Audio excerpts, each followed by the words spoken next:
Laisse-moi te poser une question. À quel moment dans ta vie, ou bien au cours d'un projet que tu réalises, tu visualises ta réussite? À quel stade tu te dis que tu es en train de réussir, que tu es en train d'accomplir quelque chose? Alors je sais que si je pose cette question, beaucoup vont me répondre, eh bien moi c'est quand j'ai atteint mon objectif, c'est quand je suis allé au bout des choses. Eh bien ouais, je suis en partie d'accord avec cette affirmation, mais non. Aujourd'hui dans cette vidéo, ce n'est pas ce que je vais te dire.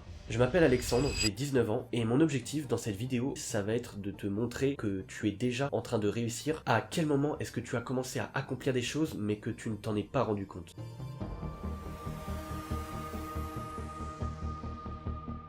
Alors, ce que je vais faire premièrement, c'est que je vais te passer un court extrait du podcast d'il y a 2 semaines, à l'heure où cette vidéo sort. Je t'invite à le regarder très attentivement. Plus 1, écoute, ça me fait super plaisir ton abonnement. Bon, donc tu vois bien que dans cet extrait il n'y a rien de fou, si ce n'est moi qui fais la phrase typique du streamer qui s'enjaille quand il a un nouvel abonné. Oh ouais, merci, c'est super, j'ai un nouvel abonné, trop bien, je te remercie. Ouais, ça c'est typique, on le voit, on l'entend partout, on l'a même peut-être déjà fait. Enfin voilà, c'est une déclaration toute simple qui n'a rien de spécial. Mais pour moi, c'est quelque chose qui représente vraiment énormément de choses, c'est très important pour moi, et c'est ce que je vais t'expliquer dans cette vidéo. Avant toute chose, je vais te donner un exemple ou une comparaison pour que tu comprennes mieux ce que je vais t'expliquer par la suite. Imaginons que tu vas visiter une nouvelle ville, et ce que tu as envie de visiter dans cette ville, c'est un musée. Il y a un musée en particulier, un musée d'art ou d'histoire, que tu as absolument envie de visiter. Et bien toi, tu te balades, tu visites la ville, tu es dans la rue principale de cette ville, et au bout de cette rue principale, eh bien il y a le fameux musée que tu as envie de visiter. Et ce que tu vas commencer à faire, c'est que tu vas taper un sprint jusqu'au musée, et à la fin, quand tu y seras arrivé, eh ben tu vas être content, tu vas être heureux parce que tu auras atteint ton objectif. Ça, voilà, c'est la situation toute simple, très typique pour parler de l'atteinte de ses objectifs. Maintenant, imaginons une situation différente. Cette fois-ci, tu ne vas pas taper un sprint comme la première fois, et ce que tu vas faire, eh bien tu vas prendre le temps, tu vas apercevoir tout ce qu'il y a sur ton chemin. Tu vas voir que sur ton chemin, il y a un marché, des artistes de rue, des musiciens, il y a même des boutiques de souvenirs, plein de choses sympathiques que tu découvres, et ça te rend heureux de découvrir ça. Et à la fin, tu vas quand même arriver jusqu'au musée, mais la différence par rapport à la première situation, c'est que tu auras pris le temps de regarder tout ce qu'il y a autour de toi, et que tu auras profité de tout ce qui se produit sur ton chemin. Alors que dans la première situation, tu auras tapé ton sprint sans même faire attention à ce qu'il y avait autour de toi. Tu as peut-être déjà compris ce que j'ai voulu dire avec cette comparaison,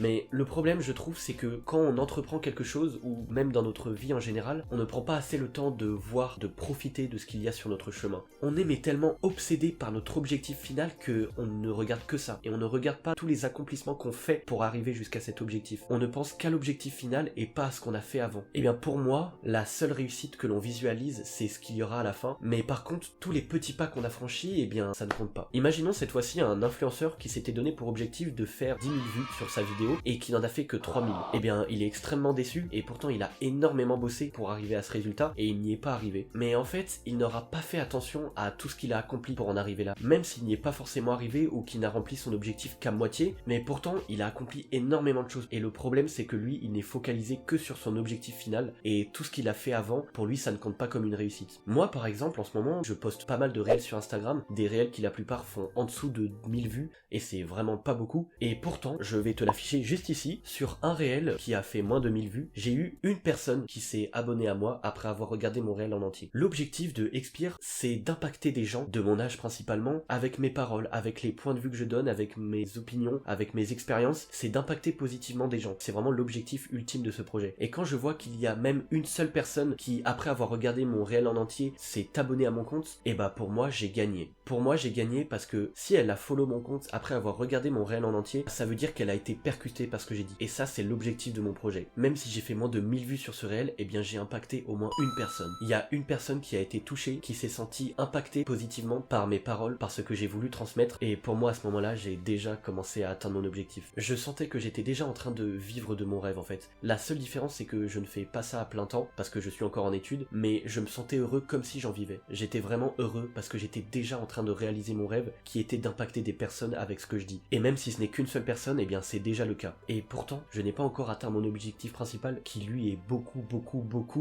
plus gros, mais je profite de ce moment-là. Même si je n'ai pas atteint mon objectif ultime, eh bien je suis déjà en train de réussir. Et c'est ça qu'il faut retenir. Si je dois te résumer tout ce que je viens de dire dans cette vidéo en une phrase, c'est simplement, n'attends pas la fin. N'attends pas d'être arrivé au bout des choses pour être fier de toi. Tu peux déjà être fier de ce que tu as déjà réalisé, même si tu n'as pas atteint ton objectif final. J'espère vraiment que ce que je t'ai dit dans cette vidéo, ça t'a impacté, ça t'a apporté quelque chose de nouveau, ça t'a amené à une réflexion. Et maintenant tu l'as compris, j'espère que ça va me permettre d'avancer sur mes objectifs à moi. Si tu as été impacté aujourd'hui par ce que je t'ai dit et que tu veux que ça continue, eh bien je t'invite à t'abonner et à aller me suivre sur les réseaux, c'est là où je suis le plus actif. C'était Alexandre et je te souhaite le meilleur.